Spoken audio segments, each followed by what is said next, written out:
moment Sir Stephen Timms to move the motion, and I will then call the Minister to respond. Now, there will not be an opportunity for the member in charge to wind up because it is a 30-minute debate, which is the convention. Sir Stephen Timms. Thank you very much, Mr. Paisley. I'm delighted to be serving under your chairmanship, and I'm most grateful to Mr. Speaker for selecting this debate to help mark Maths Week this week. I'm very pleased to see the very distinguished Schools Minister in his place. I welcome and applaud his reappointment, I think for the third time, if I remember correctly, making him surely the longest-serving Schools Minister ever, I should think, and deservedly so. And I'm also pleased that the honourable member for North Devon, who I think taught maths before she was elected, is in her place.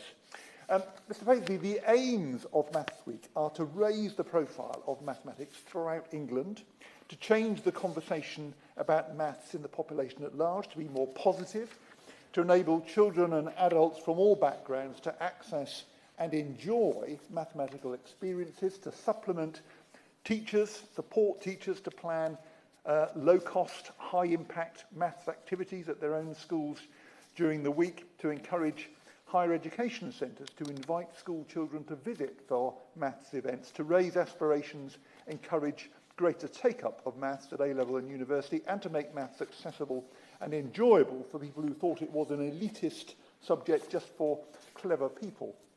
What I want to do in my speech this morning is four things. Firstly, to underline the value of maths in enabling us to solve the big challenges our society faces and in building our economy. Secondly, to press the Minister to deliver the full commitment of funding into research in the mathematical sciences that was pledged by the then Prime Minister in January 2020. To argue for ensuring that degree-level maths doesn't become the preserve of the well-off. And fourthly, to press the case for much higher take-up of maths post-16, fulfilling the promise of core maths, as we see, the higher take-up we see in the most successful economies around the world. Mr. Paisley, I have a maths degree, so I'm biased, and I know that maths can often seem a bit impenetrable to those not familiar with it. But being no good at maths can almost be a boast sometimes. But maths enables the most exciting and urgent technological developments in energy generation, artificial intelligence, driverless cars, quantum computing, tackling climate change. Professor Alison Etheridge, who's the chair of the Council of Mathematical Sciences, points out that the maths used to design dust filters in vacuum cleaners is also used to develop filters to remove arsenic from groundwater in the Ganges-Brahmaputra Delta, benefiting hundreds of thousands of people. I'd gladly give way to the honourable gentleman. Bringing that forward, and I really do concur with his comments. Many of the United Kingdom's priorities at this time have been focused on energy supply and climate change targets for the future. The University of Lancaster has concluded that mathematics has proven to be a basic but crucial component of building our resilience in terms of flooding and understand data fluctuations in our energy supplies. With that in mind, does the honourable gentleman agree that further funding for mathematics must be centred around helping our STEM students, including, I know the Minister has no responsibility, 53% of further education students in Northern Ireland, as they ultimately are paving the way for success in environmental change in the United Kingdom? Stephen Timms. I'm grateful to him for that intervention. I do agree with him. I think maths is a vital enabler for economic growth, and it underpins so many technological advancements that contribute so much to UK economic growth, and we need to value it in that way. Deloitte estimates that the mathematical sciences add more than £200 billion a year to the UK economy. There's a significant salary premium for advanced maths skills, calculated as £8,000 a year. And the mathematical sciences are of fundamental importance to tackling all of our most pressing policy challenges, and the honourable gentleman has just given a good example. The maths which is most familiar to us is about certainty, A times B equals C. But maths also provides the tools for quantifying uncertainty, underpinning very important decisions in medicine, finance, the environment, an understanding of uncertainty is crucial for making decisions about how to deploy limited resources, from allocating hospital beds to dividing up the bandwidth available for telecommunications. The briefing provided for this debate by the Protect Pure Maths campaign, to whom I congratulate on their efforts, but their briefing gives a couple of very different examples of the use of a mathematical theory called extreme value theory. Now, unfortunately, my maths course did not include extreme value theory, but it's been used in the very successful work of Professor Chris Dent and others on energy generation and storage, with a big impact in improving energy supply, but also in the work the Honourable Gentleman has just referred to, carried out at Lancaster University, in building resilience to extreme flood events. Now, extreme value theory was not invented for those reasons, but as invariably happens to mathematical theories, developed initially because they're beautiful and fascinating, the theory has turned out to have immensely important practical applications. Algebraic geometry is an important set of ideas in pure maths, some of which were in my course, and pure mathematician turned economist Elizabeth Baldwin has applied the theory of algebraic geometry to microeconomics to design an effective auction system for carbon permits. Her work has been used by the Bank of England, and more math is also being used in the social sciences and in humanities. Protect Pure Maths is calling for the government to demonstrate its understanding of the transformative power of maths by launching a strategy for maths to strengthen UK leadership and to equip us to compete in a global economy increasingly dominated by big data, by complex systems, by artificial intelligence.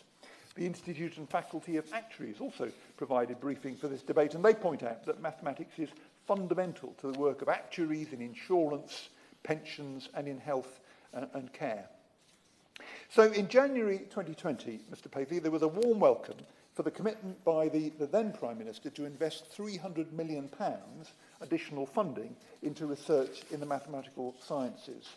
£124 million has been spent on projects of national importance, including on institutes, small and large research grants, fellowships, doctoral studentships, and postdoctoral awards.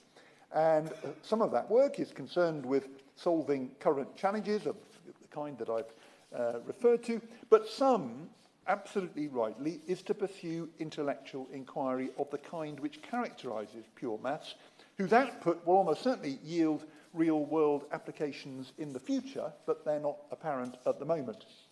But 176 million, over half of the additional investment, has not yet been allocated.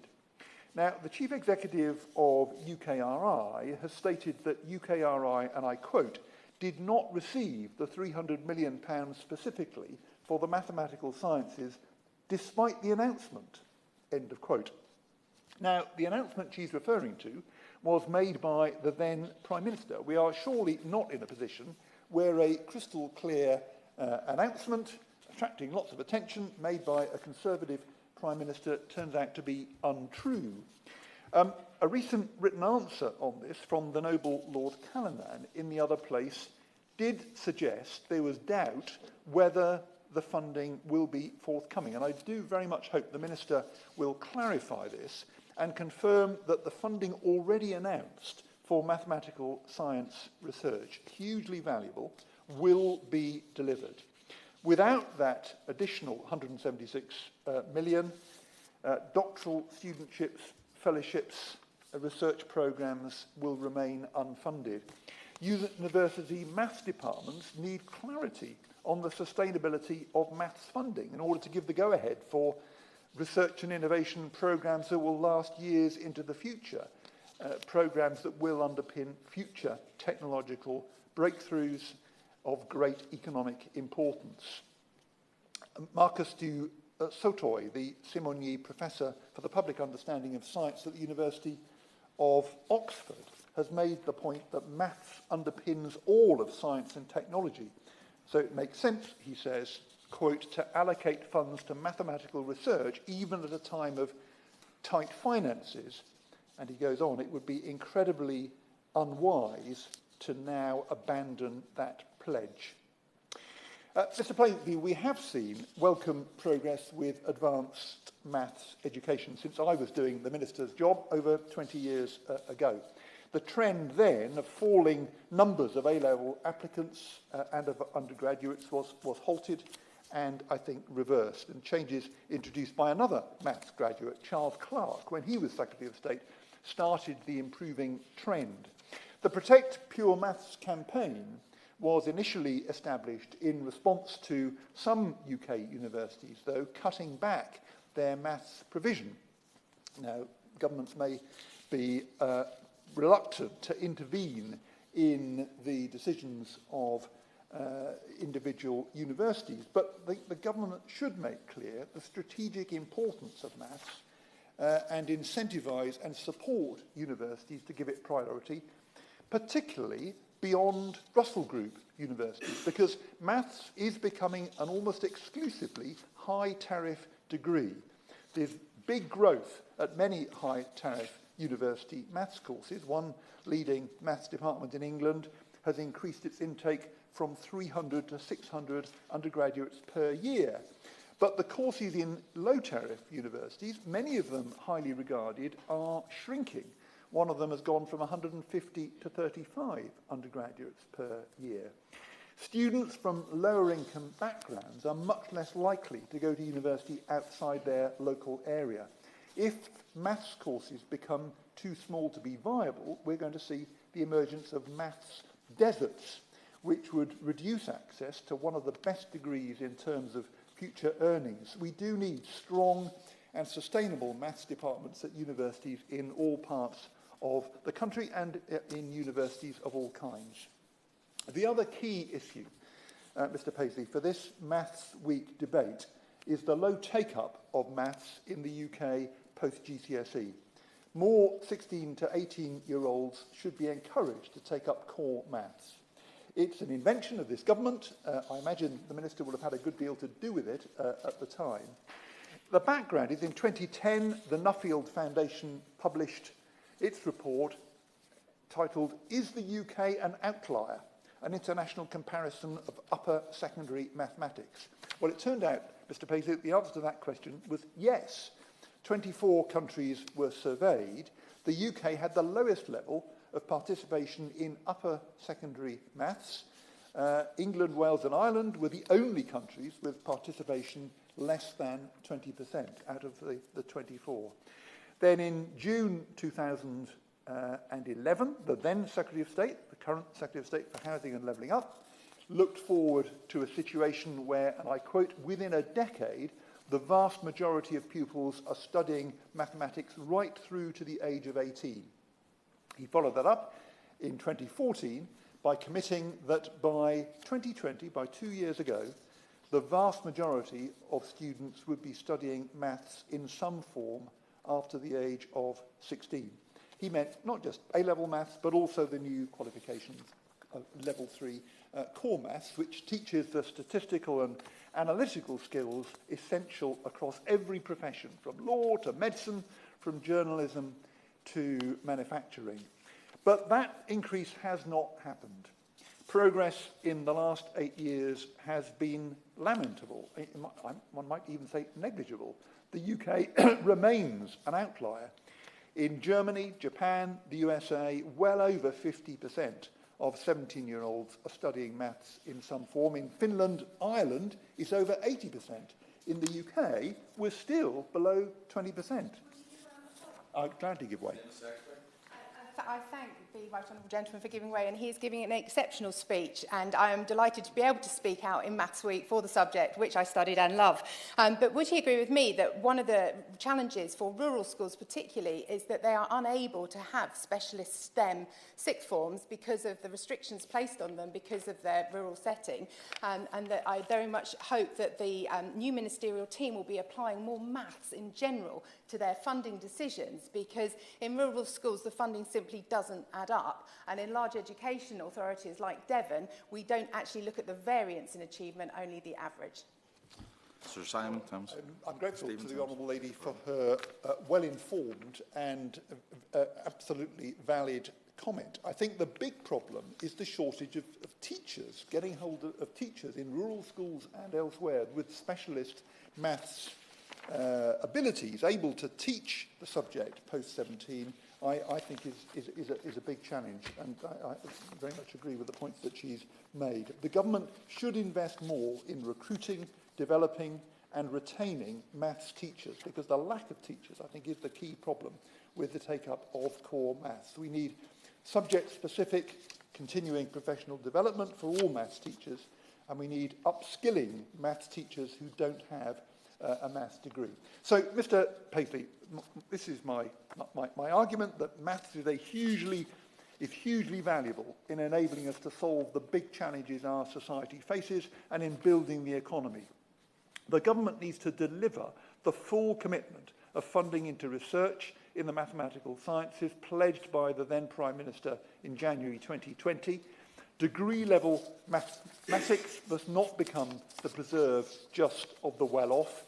And fourthly, we need much higher take-up. As the government had repeatedly said some years ago, much higher take-up of maths post-16, fulfilling its earlier promises, as we see already in the most successful economies around the world. And I very much look forward to listening to the Minister's response. Thank you, Sir Stephen. The question is that the House has considered the contribution of the mathematical sciences to society. Minister Gibb. Thank you, Mr. Paisley. It is a pleasure to serve under your chairmanship. The first time I think I've done so. Can I congratulate the Right Honourable Member, the member for East Ham, for securing this debate on what I regard, and he regards, and my honourable friends regard, as a very important subject. And can I thank him for his generous comments about my reappointment. He too was a former schools minister, and I know how deeply he cares about the education of the next generation, and particularly those children from a disadvantaged background. Mathematical sciences, Mr. Paisley, are fundamental to our success as a nation. A deep mathematical and scientific knowledge and understanding is a necessary element of everyday life, but is increasingly required in more and more occupations and higher education courses, not just in the sciences, but also the social sciences and the humanities.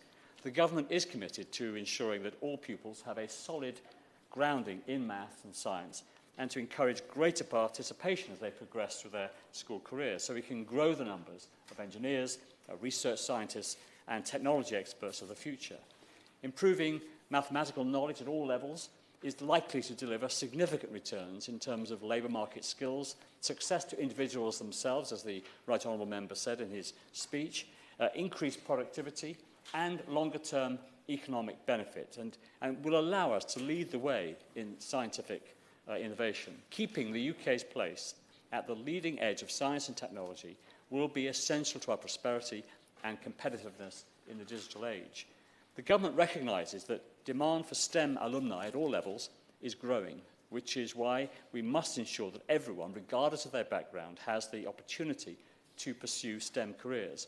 Improving the quality of maths and science teaching and increasing the number of young people that study these subjects beyond GCSE is key to addressing the STEM shortage and to support the UK economy and its growth. Now, the department is therefore encouraging more students into STEM subjects across all key stages, from primary and secondary school to higher and further education. And the government has committed substantial spending on maths, digital and technical education to increase the take-up and better teaching of STEM subjects in schools and colleges.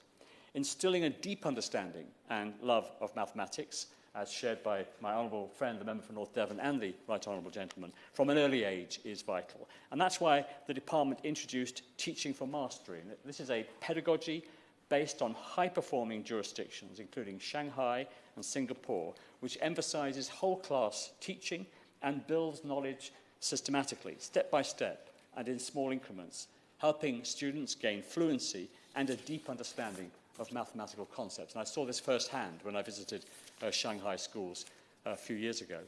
The department has spent over £100 million on the Teaching for Mastery programme delivered by Maths Hubs. These are 40 school-led centres of excellence in maths teaching that are also responsible for a range of other activities to improve the teaching of maths in all schools in primary school, or schools from primary school to the age of 18. And these hubs are supported by the National Centre of Excellence in the Teaching of Maths, which is funded by the DFE.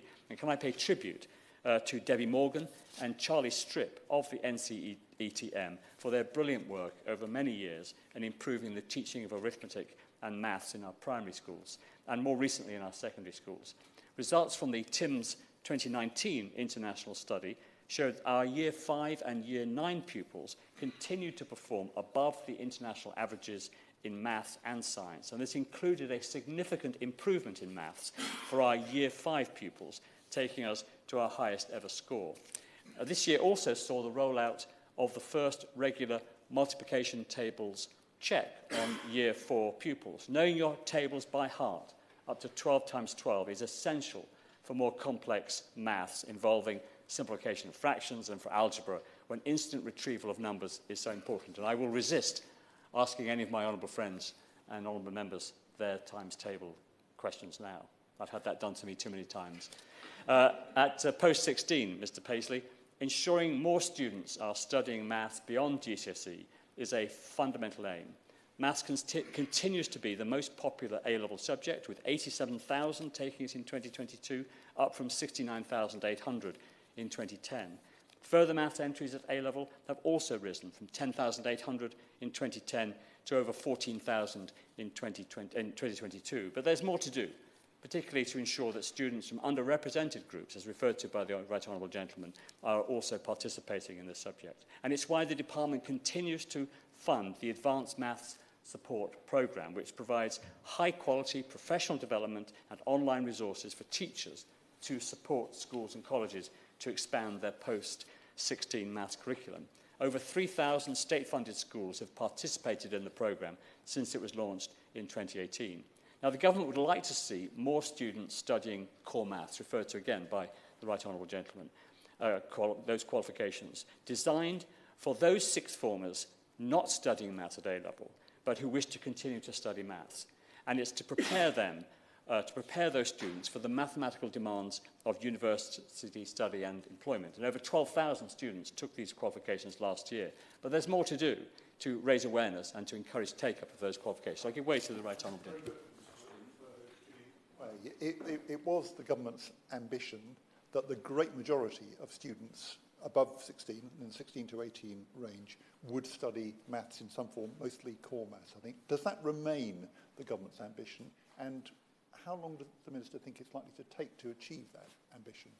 Minister? Well, the Right Honourable Member is absolutely right. It is the aim of the government, and I think we'll have more to say on this in the coming months, because it is essential in an advanced economy like Britain that more young people are studying maths, even those like me who did well at O-level in maths, but didn't go on to study it as sixth form because I was studying history, economics and English. And I wish I had now taken not an A-level in maths, but at least some qualification in maths post-16. And more young people, I think, would benefit from that. And continues to be the objective of the government. So to help tackle these challenges, Mr Paisley, the Advanced Maths Support Programme is rolling out a national team of specialist core maths advisors to support participation in core maths and develop expertise and best practice. Their role will be to support schools and colleges to establish core maths provision, provide CPD and dedicated support. Now, the Advanced Maths Support Programme also provides free maths resources for teachers and students. The department is also supporting schools and colleges with additional funding through the Advanced Maths Premium, and this is a £600 incentive payment per student and per qualification to boost growth in Level 3 qualifications in schools. In science, Mr Paisley, the department funds a range of programmes, including the Stimulating Physics Network, offering tailored support to schools to increase the rates of progression to Physics A-level and to increase uptake of physics amongst girls. As of October 2022, 299 CP days have been delivered. The Isaac Physics Programme is designed to increase the number of students, particularly from typically underrepresented backgrounds, studying physics in higher education, and it serves around 80% of schools, and in 2022 there were a total of 35,800 entries in A-level physics, which has increased from 27,800 in 2010. Now, the Right Honourable member and I can agree that we need all students to be competent and digitally literate to succeed in the digital age. The computing curriculum introduced in September 2014 provides pupils with the broad knowledge they need to specialise later, for example, in computer programming and in issues such as AI, from Key Stage 1 to Key Stage 4. And it also facilitates further study at A-level and onto degree level, as well as other post-16 options. England was one of the first G20 countries to place coding into the primary curriculum, introducing pupils to writing computer programs and how computer networks operate. And computer science is one of the fastest growing GCSE subjects between 2013 and 2019, and we're confident that the spending in improving computing education will inspire more pupils to take the subject at GCSE. Now, the Right Honourable Gentleman also mentioned the funding of mathematical sciences research. Now, research in mathematical sciences is key for the advancement of all areas of science and technology, and a vital area of science in itself. An additional £124 million has been committed to mathematical sciences on top of the between £25 and £30 million a year for grants, fellowships and studentships, which UKRI's Engineering and Physical Science Research Council, EPSRC, has always invested in this area. Now, absorbing any additional uplift to mathematical sciences into core budgets would require significant reductions in other engineering and physical sciences disciplines. This would reduce critical capabilities in disciplines such as engineering and information communications technology, which alongside mathematical sciences are key foundations for the UK's ambitions in areas such as net zero and AI.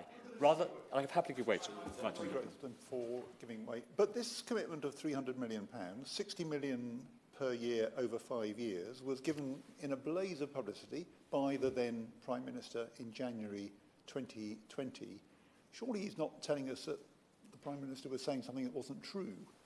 That's true. What I'm saying, Mr. Paisley, is that this funding is not ring-fenced, and rather than ring-fenced budgets addressing single priorities, UKRI aims to create a portfolio of investments where each pound contributes to delivering multiple priorities, providing much better value for money and leveraging the benefits of UKRI as an integrated R&I funder. In this context, UKRI is looking for opportunities to support foundational mathematical research across its entire portfolio.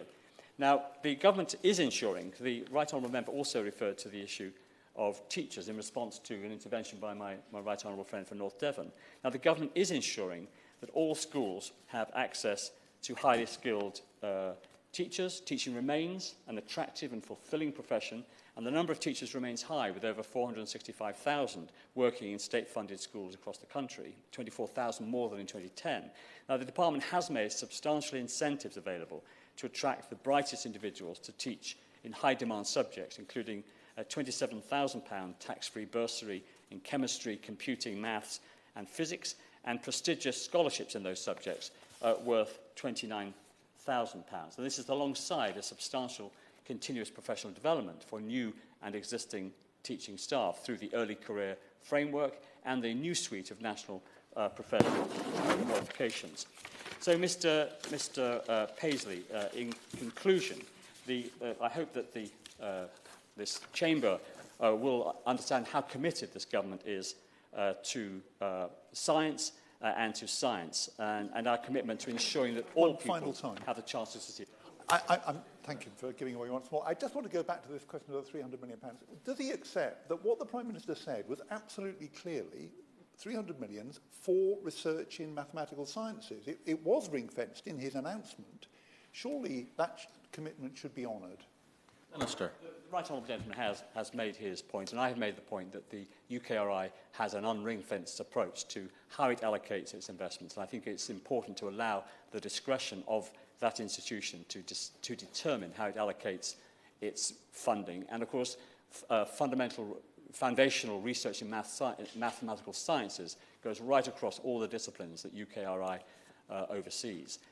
So the department, Mr. Paisley, continues to deliver substantial spending on maths, on digital and technical education, and to increase the take-up and better teaching of STEM subjects in schools.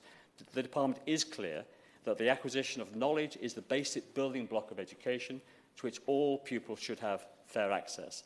A knowledge-based curriculum can stimulate critical thinking, a skill which can only be acquired through the teaching of solid subject content. Now, the Government is steadfast in maintaining the position as a world leader in scientific research and is committed to ensuring a pipeline of knowledge and technical understanding to provide the UK with a highly expert workforce for the future. Thank you, Minister. My son is a mathematics student, so I find that particularly interesting, and for the record, 12 times 12 is 144. The question is that the House has considered the contribution of mathematical sciences to society. As many as are of the opinion say aye. Aye. And the contrary, no. The ayes have it. The ayes have it. Order. The sitting is suspended until 2:30. Order, order.